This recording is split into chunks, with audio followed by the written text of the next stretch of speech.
Zdravljeni, z vami sem Minka Gantar in danes bomo govorili o srčni čakri. Ena zadeva je, da dokazila so, da srčna energija seva približno 1,5 metra okrog nas in v prostor najprej vstopi srce in potem šele vstopimo mi. In veste, ko rečemo, to sem začutila, to občutim, se vedno primemo tukaj na prsih, to občutim. Nikdar ne rečem, to občutim. Ja, ko občutiš glavobol, rečeš, to občutim, ampak načeloma občutim. In dokazano je, to je ameriški inštitut Hartman dokazal, da ima srce svoj senzor in zazna srčno energijo drugega. In dejstvo je, da z nekom, ki greste skupaj, ki ste na isti frekvenci, začutite tega človeka in točno veste, da določeni ljudje so vam kot sestre, kot bratje in niste v nikakršnem sorodstvu s temi ljudmi. No in kako zdaj vplivati na to, ker pa srčna energija napaja vse ostale centre po našem telesu in vpliva na to, da več radosti, kot občutimo, bolj se nam po žilah, po hormonskih centrih pretaka zdravje, vitalnost, življenjska energija. V bistvu s tem aktiviramo vse, od imunskega sistema do vsega. Zakaj jaz sem se odločila, da bom posnela tale video? In sicer ena gospa me je poklicala in je rekla, jaz hodim na vse žive preglede in razlagam, da mene tukaj duši, tukaj boli, pljuča me bolijo, da mene v osnovi duša boli. In je rekel zdravnik, duše ni. Vsi testi kažejo, tam je zdrava, ampak njo duša boli, nekaj je narobe v njenem telesu. Hodijo od kardiologa, pljuča je šla slikat, njo še kar tukaj noter tišči. In kaj nas tukaj noter tišči? Dejansko je res to, duša nas boli. Takrat, ko nas tišči tukaj noter, ko ne moremo dihati, ko nas duši, je to dejansko dušijo nas odnosi. In vse ta slaba čustva so se dobesedno usedla na prsa, na srčno čakro. No in to zdaj berem iz knjige, ko imajo hormoni žur. Se pravi, 4. čakra ali srčna čakra je v povezavi s timusom. Timus je center za imunski sistem in povezana je z odpuščanjem, blokira pa jo zagrenjenost. In kar je zanimivo, prav ta timus, ta drobna žleza, ki deluje na imunski sistem, z leti pri starih ljudeh dejansko odmre, se posuši, ker ne občutijo nobene radosti več v življenju. No in potem naprej, spet na naslednji strani, to je takoj na začetku, na strani 14, pišem o tem, kako grejo potem sporočila iz tega srčnega dela, grejo sporočila v možgane in preko hipotalamusa grejo potem sporočila vsako celico našega telesa in naše celice čutijo, vejo, kako se mi počutimo, zato ker srce ima dejansko senzor, prevede ta kemična sporočila v hormonska sporočila, da potem lahko grejo vsako celico in vsaka celica v podpalubju ve, kako se mi počutimo. No, in zdaj ta zagrenjenost. Zakaj človeka lahko boli duša? Glejte, to so samo odnosi. In vem, da se ponavljam, ampak vseeno bom še enkrat govorila o tem. Dejstvo je, da ni naključje, da imamo točno tako družino, točno te ljudi okrog sebe, točno te in brate in sestre, partnerje, šefe, za vsakega je točno ta prav človek v našem življenju. Enkrat sem brala, spremljam občasno en portal bebamur.com in v glavnem tam sem najdla en članek o tem, o odpuščanju. In sem ga potem tudi prebrala in začne se zgodba na ta način. Tega ne odpustim. To, kar so mi naredili, ni šans, ni možen, da bi odpustila, to si bom zapolnila do groba. In je njen angel rekel, odpusti. Reka, ne morem, nočem. To si bom zapolnila, rekla, in to si bom shranila bolečino v srce in nikdar tega ne bom pozabila, kar so mi naredili. In se pravi, si bom zapolnila. Pokazala je na srce, na um. Potem logično se je odselila, spremenila, poročila, imela je otroke in leta kasneje pristane pri psihologu. Joka, čist sesuta, brez denarja, partner jo je zapustil, jo je varal, otroci se niso razumeli in stavek je napisan in denar je ni imel rad. Tako v bistvu sesuta na celi črti. In ta psiholog jo je sprehajal po temnih ulicah njenega otroštva. In ona je postala jezna.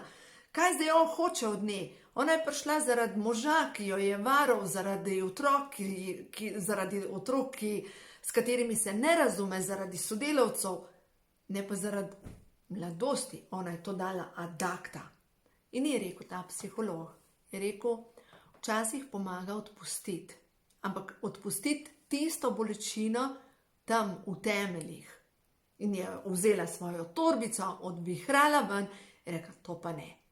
In leta kasneje, potem so spet tekla leta in spet čaka v čakalnici na pregled oziroma na izvide. Zdravnik jo pokliče in gleda te izvide, bere, je rekel, slabo je, imate sorodnike. Je rekel, kaj je? Je rekel, tumor imate na možganih. Je rekel, kaj, operacija, ta trenutek operacija? Je rekel, ne, lejte, vaši izvidi srca, EKG je zelo slab, vaše telo ne bi preneslo operacije. In ona je obsedela in rekla, in kaj zdaj? Je rekel, veste, v moji praksi sem videl ogromno čudežev, ko so ljudje odpustili. In takrat je dejansko se spomnila na to, ker je rekla, to zameram do smrti, do groba, tega ne morem odpustiti. In se je začela, šla je domov, ker je prišla res do groba. Tukaj zdaj nima druge, ali bo odpustila, spustila, ali pa šla naprej. No in je začela pisati, oče, mama, odpustim vama. One dva sta se, nikdar nista imela časa za njo, nista ji pokazala ljubezni, pri 16 letih sta se potem ločila, vsak je imel potem svojo družino in za njo ni bilo več prostora nikjer in pri 16 letih je odšla od doma, jezna in od takrat naprej je to dala ad acta, to ne obstaja. In potem se je spet pojavil angel in je rekel, veš, starša sta bila ta dva, ki sta tebi dala življenje. Staršam ne da odpuščaš, ampak jih prosiš blagoslova. Prosiš za to, da blagoslovita tvoje življenje, da te podpreta v tvojem življenju. Rekla, ampak sta mrtva. Je rekel, slišala te bosta. No, tako da, lejte, ta zgodba je res taka, ki pokaže na to, ne glede na to, a imamo še živeče starše, a imamo starše že med angeli, ni pomembno. Iskrena želja, nek odnos spraviti na višjo vibracijo, vedno pripelje do tega, da energije stečejo. In vam povem, da kaj najbolj pomaga izmed vsega. Najbolj izmed vsega pomaga, da napišete svojim staršem pismo. Pismo pa ne zakaj ste jezni, pa kaj niso v redu naredili, ker leta vsak starš dela najboljš, kar zmore. Leta tudi jaz sem mama in jaz sem prepričana, da sem moje 3 hčerke tudi ranila. Normalno, da sem jih. Ne vede, ko nekako rešuješ svoje življenje, jih hraniš. Ampak, jaz sem enkrat moji mami napisala pismo in sem ji napisala pismo, zakaj vse sem ji hvaležna. In veste, kako je fino, ker mama je živa, ne? Se pravi, je to pismo ona prebrala. In vam zdaj povem še eno zgodbo. Kasneje se je zgodilo, ko je moja hčerka hodila, mislim, da v 2. razred. Pač z eno učiteljico nikakor nismo skupaj prišli, pač z eno razredničarko. Hčerka je takrat zbolevala in se je dogajalo, da enostavno ni šla komunikacija. In enkrat sem je šla v šolo in sem rekla, lejte, poskusite drugače, ta otrok je pač občutljiv. In učiteljica je samo takole stala in rekla, veste kaj? A veste, koliko imam jaz strokovnih izpitov in a veste, koliko imam jaz šol? In zdaj boste vi meni solila pamet. In sem videla, da ne gre komunikacija. Lejte, jaz nisem šla nikamor naprej, nisem jih grozila, ker vem, lejte, vsak ima toliko dobrega vse. In ne nazadnje, moj otrok je imel to učiteljico rad.